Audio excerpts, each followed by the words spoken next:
So how do you start writing when you've never written in your life before? Okay. Yeah. Now we're getting to the hard, pointy end of the plane.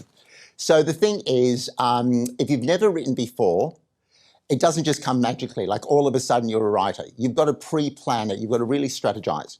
You've got to really do a lot of soul searching, and you've got to decide if this is what you really want. But that's like everything we have in careers. That's like everything we do. So the one thing, and I'm just giving you my step-by-step what I did, was first and foremost, I cut off. Like when you have conversations with people, when you're into TV shows, when you're going out and all that sort of stuff, it's not conducive for writing, simple as that. So all my friends knew, like, I'd just disappear, I'd evaporate. And I mean for months and months and months. I took myself off social media. I just basically created what I now famously call my writing bunker. So first and foremost, whatever works for you, you'll come to realize that it's really important to just create this world. It's your world. Are you lonely? Absolutely not. When I finished my manuscript, we're just about to go into submission, I missed all the characters, all the people I got to know intimately. Writing bunker, or whatever the environment is. The second thing about writing is you've got to bring in support. Like-minded people. People have got the same experiences. So you know what? If you hashtag right now, Jackie, or any of us watching and listening to this, hashtag writing community, get out of the kitchen, because I got to tell you something, it is extraordinary. The amount of communication, the amount of, you get tips from people, Twitter, Instagram, whatever they're called, Flipper, whatever the other one is, all these different social media platforms are immediate. LinkedIn. So LinkedIn was one of my main sources, because it's serious stuff. When you go on LinkedIn, they mean business. So first and foremost, I knew what I needed to do was, once I had the bunker, once I started writing, I needed a mentor. So I approached through LinkedIn a young lady by the name of Paris Cutler. You should look her up. She's extraordinary. And we started once a week for more than a year, maybe 2 years.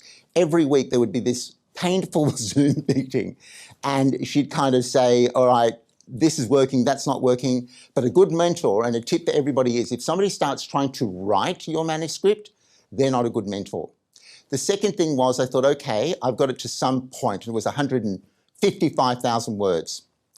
I then contacted this celebrated author in Melbourne by the name of Bram Presser. And I read his book, and it's called The Book of Dirt. I'm like, this guy's avant-garde, he's left center. I want to contact him.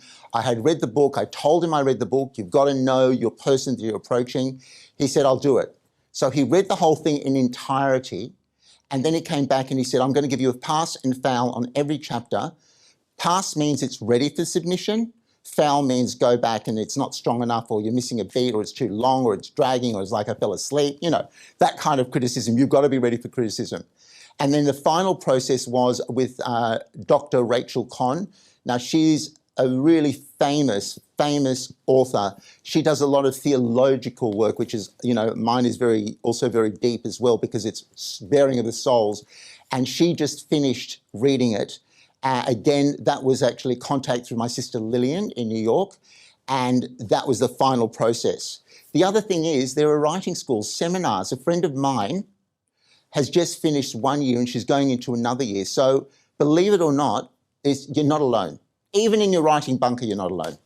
So that kind of ties into what are the avenues of publishing, right? Your literary work. I know. Isn't it? It'd be difficult to say literally and literally. So in terms of how people can follow you, stay in touch, what would be your recommendations to do that and how they can get in touch? I think the easiest thing is if you just want to try and introduce yourself on LinkedIn, and I'm very easy. It's Henry Weinreich, Weinreich. Or you might want to pop onto my Instagram, which my father and I run, which is The Stories I Told My Son. DM me if you've got any questions about becoming an author. Following this interview, I would be more than honored to answer your questions.